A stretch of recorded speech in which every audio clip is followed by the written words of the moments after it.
Please lift the roof of this tent and welcome to the stage, Perry Farrell!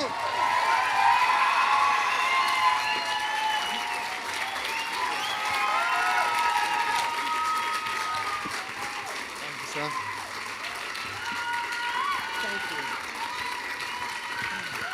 Perry, thanks for coming down. Oh, thank you for having incredible me. pants. Thank you. I just got them. They're mad. Considering you were the sort of the catalyst behind Lollapalooza, and you just sort of alluded to being, a new festival's coming up. Do you think it's a good or a bad thing that so many bands having to play festivals to cut their teeth and to kind of make a name for themselves these days? Well, I think it's fantastic, and it's, we need more and more festivals around the world. It's given the musicians something to do. When there was, I'll tell you a funny story. When I first came up, this was in the early 80s, the British guys never liked touring. So we'd always hear, they're not going to come, they're going to cut a record, but they're not going to tour because they hate touring. And they hate being in America. And I used to think to myself, God, they really don't know what they're missing. And I also thought to myself, what kind of a musician doesn't like to tour, and what kind of a musician doesn't like to play live? Today, what we have, I call it the iPod generation, because people load up music, different kinds of music, loads of different kinds of music in their iPods.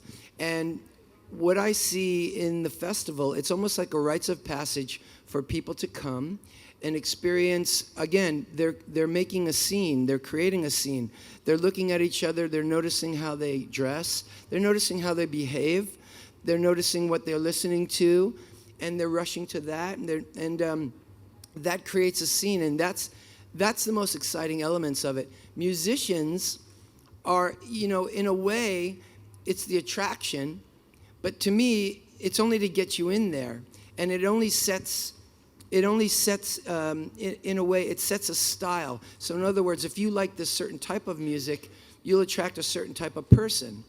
And when you put together a good festival, good people will come in to hear really cool music, then you've got a party on your hands. So the musicians, they're the attraction, but in the end, they end up just to be a lure. Because really what we're looking at is we're looking at hot chicks and hot guys, right? So that's how it works.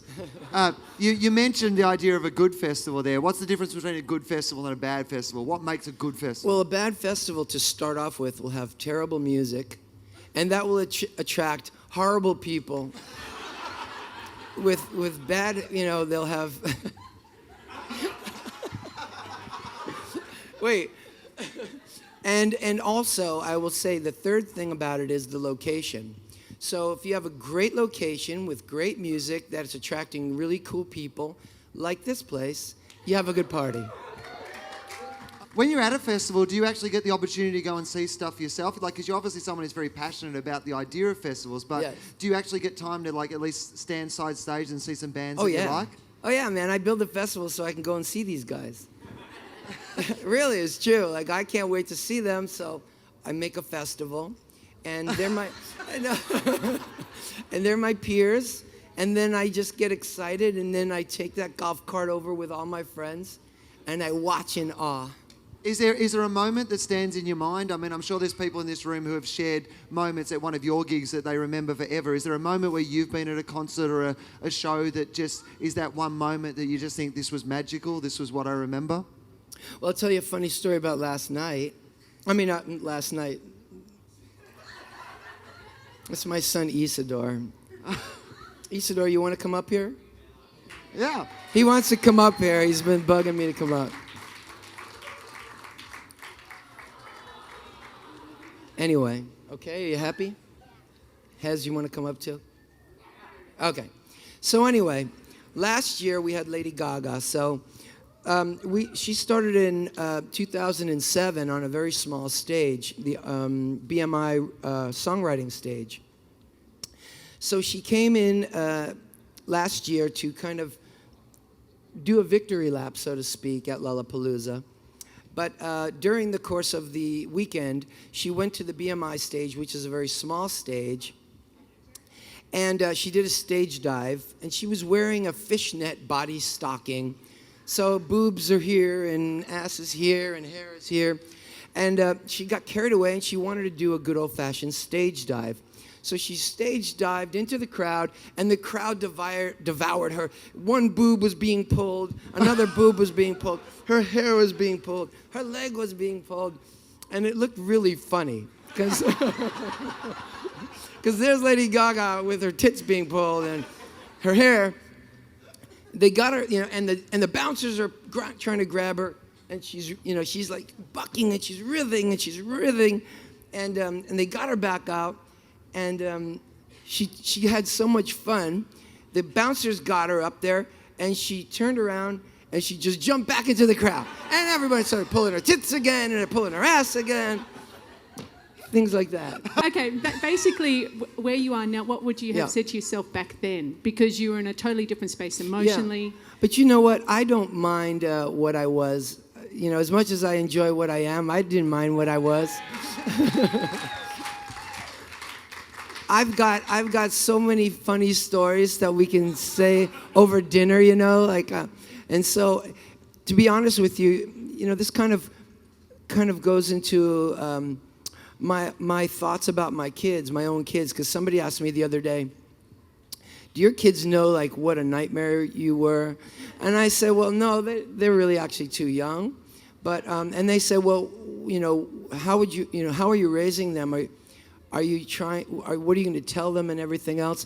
And I said, I actually am really happy the life that I've led. I have some great stories, and I've had the most amazing time so far. And I almost worry that my boys will be too sheltered, and not be able to have those stories of living in the street and doing the various things.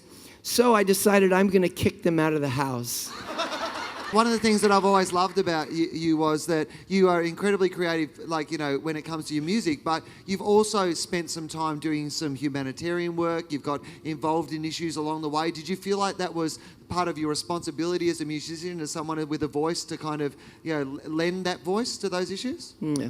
Well, the word responsibility is a funny one. I don't like to be responsible. But as a humanitarian and just from my heart, I like to, I feel that music has the power to make great change.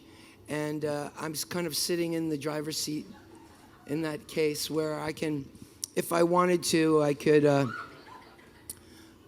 put together something that would maybe help slaves become free.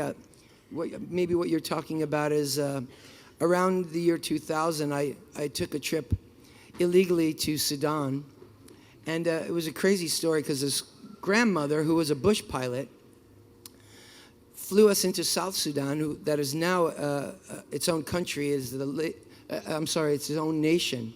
It is the latest nation on the planet, South Sudan. You guys know about that, right? Well, back in those days, there was a civil war going. And I had some friends that were going down there, and they were actually freeing slaves. So here's how it worked. The people in the north would take these trains filled with horses and military guys, and they would take trains down to South Sudan. They would stop the train, they would jump out, pull their horses out, and they would just go through the villages shooting and killing grown men and picking up the women and the children. They'd bring them back to the north. They'd rape them. They'd give them children. They would make the children work. It was like the most disgusting situation you'd ever heard of. So I said, well, you know what? I'm going to go down there. And what these guys were doing, they were literally buying the freedom of these people. So I did a tour. I put Jane's back together, Jane's Addiction, in 2001. And then with the intention of the money that I'm going to raise, I'm going to take it down to South Sudan, which I did. So I dropped the money on these guys, and there were thousands of people sitting under a tree who thought, like, what's that guy doing? I had a boombox, and I was pumping house music, and they were kind of getting into it, but they were a little afraid of me, And I said, well, here's the money, man. So release your slaves. And then they came over, and I try to, translate, tell the guy, I'm not here to own them, I'm here to party. And I swear, once they figured that out, everybody started to party and rock out. And I had a microphone. It was a really cheap setup, but it was a great party. Everybody was toasting, and they were free-flowing, man. There you go. Yeah. What a great note to finish on, ladies and gentlemen. Could you please clap your hands together for Perry Farrell?